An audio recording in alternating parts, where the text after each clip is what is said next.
Hello everyone, and welcome to my General Hospital YouTube channel. I hope everyone is having a wonderful day. Before we begin, please hit the subscribe button and give this video a thumbs up. Today on General Hospital, Carly and Olivia try to rebuild their friendship. Laura confronts Sunny, and Trina tells Joss about Spencer. Laura returns home, and Kevin waits for her. He asks what he can do for her, and she simply begs that he hold her. Kevin feels he should have been there for her in Paris, but she understands he was still healing. Furthermore, there was nothing he could do. She still can't believe Spencer couldn't be found, and Trina clung to optimism as the hunt continued, but it faded as time passed. Laura cries, saying that everyone was incredibly supportive, and Curtis and Dante handled everything with the authorities. She feels as if her entire family is disappearing before her eyes. Sunny arrives and asks Laura whether it's true. She cries, "Spencer is gone," and they hug. Sunny inquires about any developments, and she informs him that Esme and Spencer are assumed dead and washed into the water. Laura appreciates his compassion, but she also disagrees with what he did to Cyrus. She felt she knew him. She assumed he was a different man. Sunny claims he made a mistake. Cyrus played him, and he should not have pursued him. He questions whether Cyrus is worth her trouble. She has no idea, but he is, and so is their friendship. However, she has experienced much too much violence and bloodshed in her life, and will not tolerate it anymore. Sunny understands. Suddenly, there is commotion in the hallway. Cyrus has arrived to see Laura, but Dex refuses to let him in. Kevin unlocks the door, and Cyrus informs Sunny that he is not here to make trouble, but to support his family. Cyrus begins using Bible texts to console Laura, but Laura yells at him to stop. Kevin shows Cyrus the door, and Sunny leads him out. Before leaving, Cyrus reminds Laura that he cared for Spencer and still cares about her. Outside Laura's, Cyrus tells Sunny that he only granted him one pass on the assault. He is a believer, not a saint. Sunny informs him. That makes two of them. Meanwhile, Kevin offers Laura a drink to take the edge off. Laura apologizes for snapping at Cyrus, but the conversation with Sunny was long needed. She also knows Esme is his niece, and he did everything he could for her. They talk about her love for Ace, which Kevin believes was the only pure emotion she ever felt. Kevin observes that when Nicholas stole Ace, she picked the worst possible reaction. Laura later sits alone with her phone, looking at a photo of a young Spencer. There comes a knock at the door, and she is astounded to see Nicholas standing there with Ace in his arms. Ava welcomes Nina into Sunny's home and informs her that Sunny left the moment they arrived home and would not be returning anytime soon. Ava informs Nina that she and Sunny are fortunate to be alive. Ava tells her what happened on the island, and Sunny fears it's a second effort by the ones responsible for Curtis' shooting. Nina is concerned, but Ava assures her that Sunny has the situation under control and that she will not become a widow anytime soon.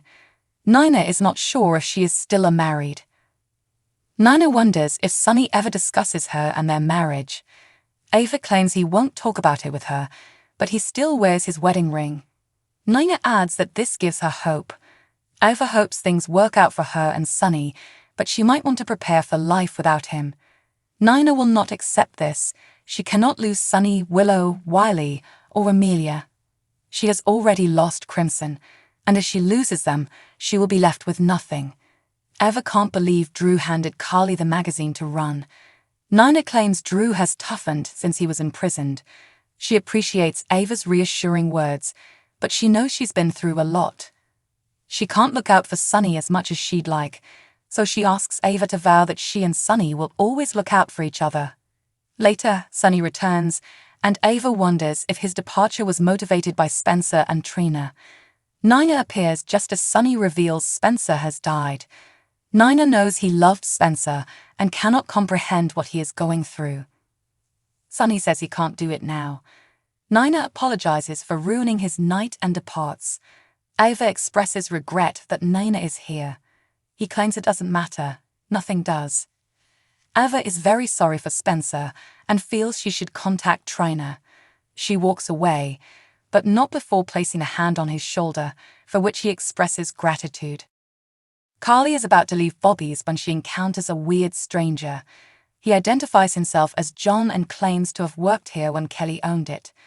The man walks inside, and Olivia and Leo appear. Olivia sends Leo in to grab breakfast so she may talk with Carly.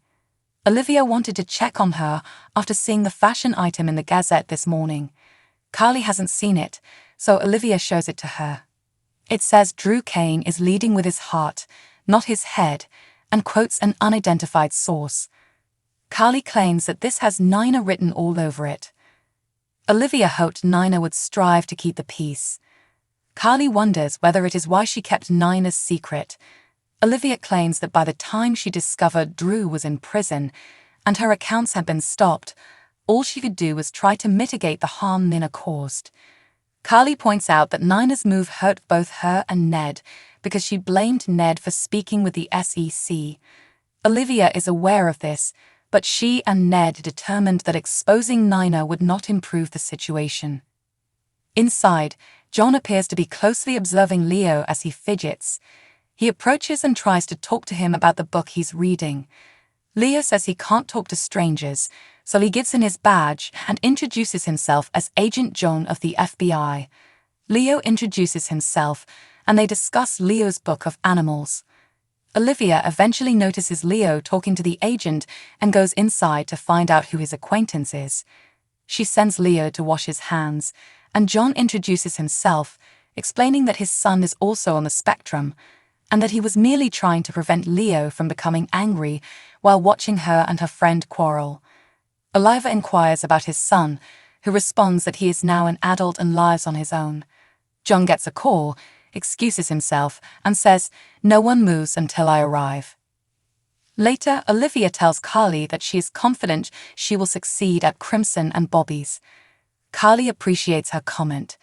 Leo returns and asks whether they're finished arguing. Olivia and Carly claim they just experienced some communication issues and are working to get things back on track. Carly and Olivia hug. When Trina returns to her dorm room, Joss is surprised that she isn't in Paris. Joss notices something is off and asks Trina what is up. Trina reveals that Spencer has died. Trina describes what happened to Joss and how their remains are not expected to be discovered. Joss comforts Trina and they embrace.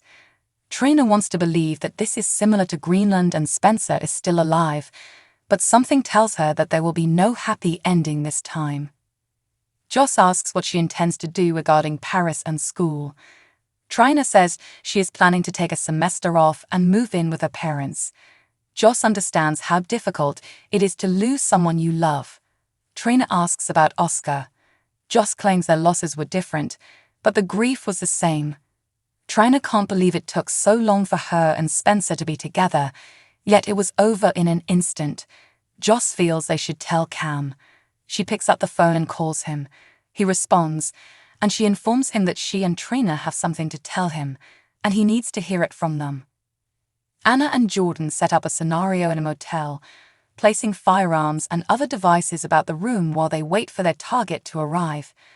They discuss O'Neill, the arms dealer who sold the gun used to shoot Curtis.